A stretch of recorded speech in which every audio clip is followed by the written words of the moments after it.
E aí galera do YouTube, aqui é o canal Química em 12 para mais uma aula e na verdade uma nova série, certo? Hoje então aqui o Francis Otton vai começar uma nova série envolvendo NOx, uma ferramenta importantíssima em química. Mas é importante por quê, Francis? Bom, o NOx é uma ferramenta que você pode utilizar para calcular, por exemplo, tá?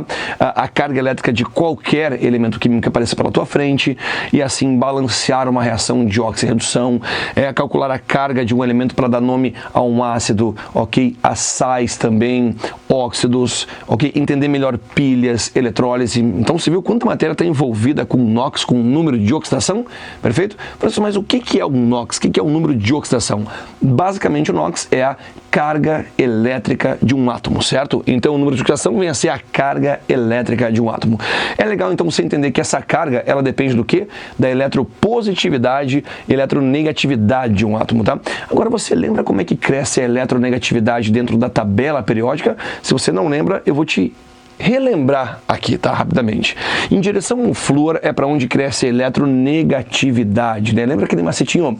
Fui ontem no Clube Brasil e só comi Pizza Hut, tá? Esse é um macete de eletronegatividade, né?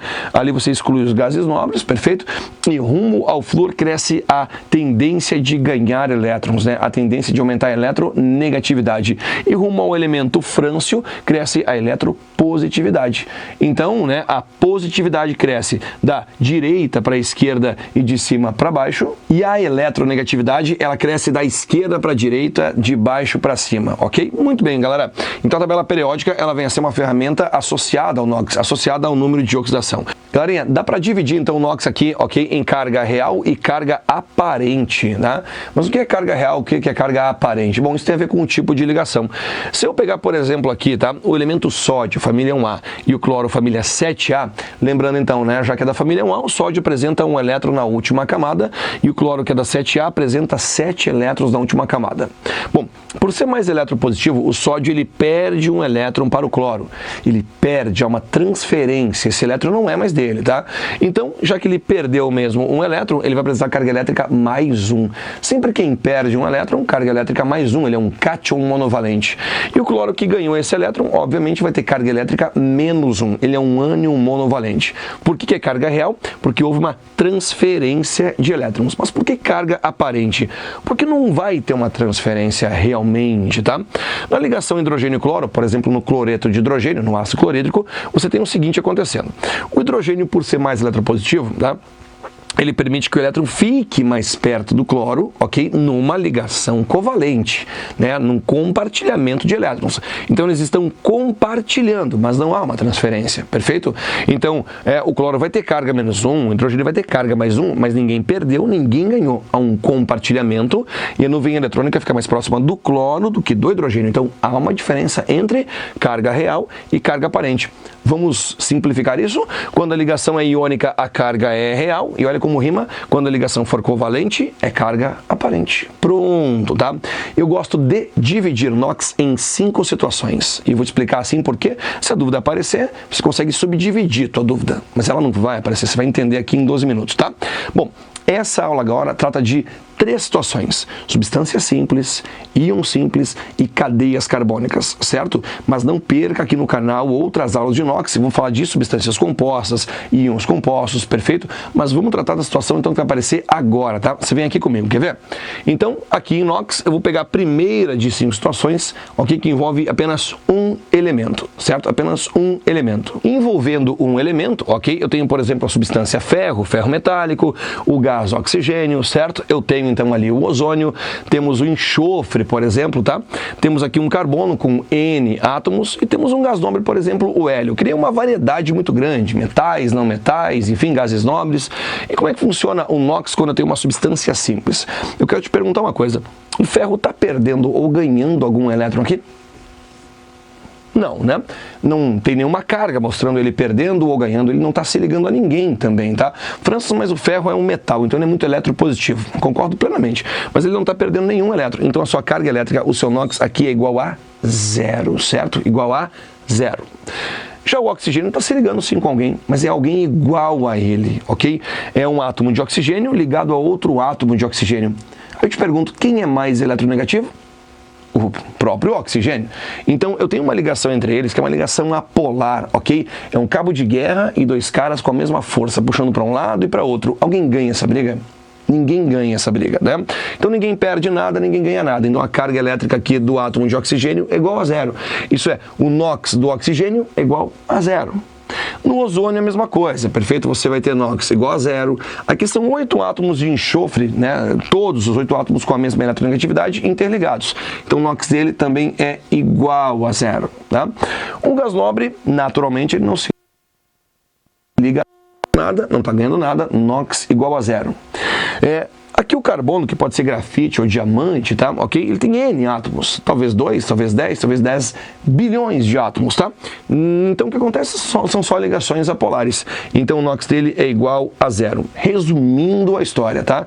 Se eu tenho substância simples, o NOx é sempre igual a zero. Essa foi a nossa primeira situação. Você não esquece mais, né? Muito bem, vamos à segunda situação. Galerinha, temos uma segunda situação, então, lembra de 5 situações? Vamos à segunda, envolvendo íon simples. Francis, o que é um íon simples?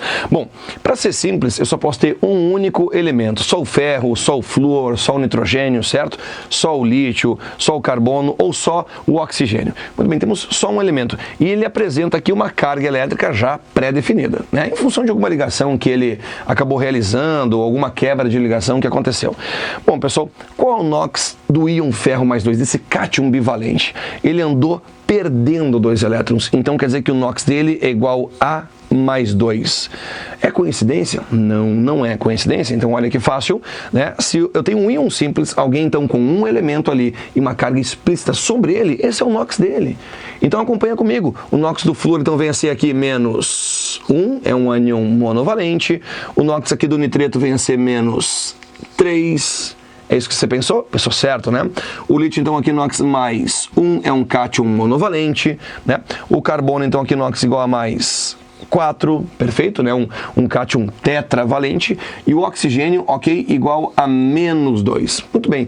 Então, pessoal, eu quero que você acompanhe o seguinte. Num íon simples, o NOx dele está pronto sobre ele. Mas qual é o meu medo? Que você confunda com substância simples. Concorda comigo? Eu estou vendo um elemento naquele embalo da prova, na pressa, na ansiedade, você vem e coloca a carga 0, 0, 0. É o erro que eu mais vejo os meus alunos cometerem, certo? Ok, 20 anos de sala de aula, eu vejo muita coisa acontecer e uma é essa, tá? É o aluno então tratar aqui na pressa, na ansiedade, né? Um íon simples como substância simples, mas você não vai mais esquecer disso, né? Se eu tenho um íon simples, a carga dele está aqui, ó, sobre ele, prontinha. Não temos exceções, é sempre assim. Muito bem, essa foi mais uma situação, mas eu quero te mostrar outra que vem pela frente. Vamos lá! Galerinha, temos mais uma situação envolvendo o NOx, a nossa terceira, então, aqui, situação, e agora envolvendo o quê? Envolvendo cadeias carbônicas, certo? Que é muito comum também, né? Eu preciso saber se uma cadeia sofreu uma oxidação, uma redução, por exemplo, e isso parte do quê? Do NOx do meu elemento. Eu quero te falar do carbono e todos os outros envolvidos aqui, tá? E para isso, eu vou pegar duas substâncias muito importantes, por sinal, elas são isômeras, uma isomeria de função, o álcool etílico e o éter dimetílico, tá? Por exemplo, eu já sei aqui o NOx, tá? Do oxigênio, que vem a ser normalmente menos 2, do hidrogênio, que vem a ser mais 1. Então, se a gente calcular uma coisa muito normal, muito tranquila, calculamos o NOx do carbono. Menos 2 vezes 1, menos 2. Mais 1 vezes 6, eu vou ter aqui mais 6. E quanto então falta aqui para o carbono? Essa soma tem que fechar 0. Como é uma molécula, ela é eletricamente neutra, a soma tem que fechar 0. Então aqui eu tenho menos 4. Concordou? Menos 4. Mas espera aí, menos 4 é a carga de 2 carbonos.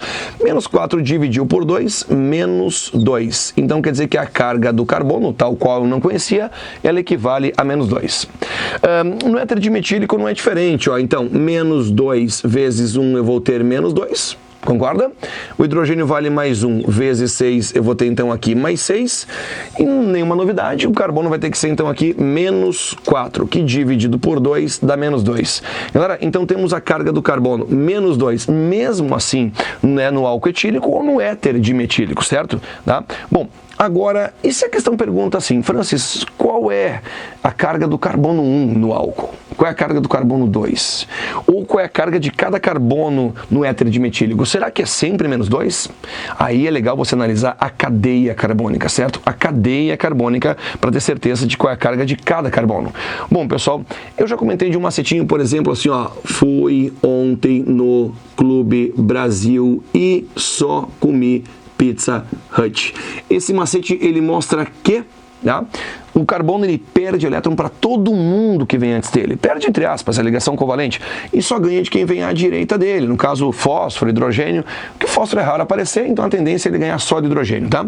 Então, olha o que vai acontecer aqui. O carbono ganha um elétron do hidrogênio, ganha um elétron do hidrogênio, ganha um elétron do hidrogênio. Mas ligação carbono-carbono não conta, é uma ligação apolar. Então, eu ganhei 3. Qual é a minha carga elétrica se eu ganhei 3 elétrons? Se você pensou em menos 3, você acertou, tá? O outro carbono, tá? Ó, ele ganha elétron, então, aqui do hidrogênio. Ele ganha elétron do hidrogênio. Ligação carbono-carbono não conta. E para o oxigênio, repare, para o oxigênio, ele vai perder. Então, ele perde um elétron para o oxigênio. Qual é a minha carga se eu ganhei 2 elétrons e perdi 1? O saldo é, eu ganhei 1. A carga do carbono vem a ser, então, aqui, menos 1, certo? Você viu? Ninguém vale menos 2. Então essa é uma carga média dos carbonos. O carbono 1 vale menos 1, o carbono 2 vale menos 3. E rapidinho, então aqui, ó, no caso do éter, olha como é diferente, né? Um isômero e é diferente. O carbono, ele ganha um elétron, ele ganha um elétron, ele ganha um elétron. Isso é, ganhei 3. Carga elétrica, menos 3.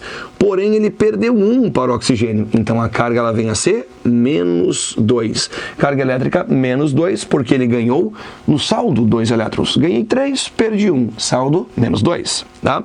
Aqui, por exemplo, o carbono da direita, ele vai ganhar um elétron, ganhar um elétron, ganhar um elétron e perder 1 para o oxigênio. De novo, ganhei 3 e perdi 1. O saldo é, ganhei 2. Então, no caso, a carga do carbono, ela vem a ser menos 2. Tudo certo? Bom, galera, então aqui sim, no éter dimetílico, cada carbono ganhou 2 elétrons. Então, quero que você acompanhe comigo uma coisa. Menos 3 e menos 1 dá menos 4. Dividido por 2 carbonos, dá uma carga média menos 2. Então, no álcool, ok, nenhum carbono vale menos 2. Um vale menos 1, um vale menos 3. Então, temos a carga média e a carga individual. Já no éter dimetílico, a carga média é igual à individual. Mas é importante você saber, né, calcular a carga do carbono dentro da cadeia carbônica. Muito bem, essa foi a nossa primeira aula sobre NOx. E acompanhe no canal, porque vem mais aulas dessa série por aí, tá? Eu te espero aqui. Ative o sininho, se inscreva e receba notificações, então, do canal Química em 12. Tchau, tchau.